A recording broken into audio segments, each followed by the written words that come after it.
भारतीय क्रिकेट चाहत्यांसाठी मोठी बातमी. विराट कोहलीने टेस्ट क्रिकेटमधून निवृत्तीची घोषणा केली आहे. आपल्या दमदार कामगिरी आणि अनेक विक्रमांनी विराटने क्रिकेट विश्वात वेगळी ओळख निर्माण केली.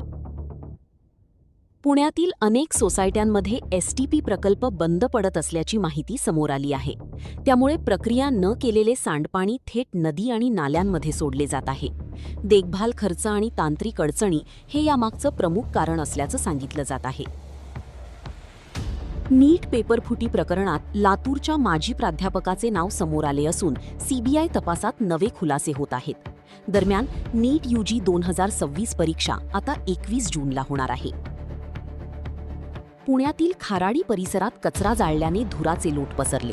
नागरिकांनी महापालिकेकडे तातडीच्या कारवाईची मागणी केली आहे. मुख्यमंत्री देवेंद्र फडणवीसांनी पुढील 5 वर्षात महाराष्ट्र बेघरमुक्त करण्याचा संकल्प जाहीर केला आहे.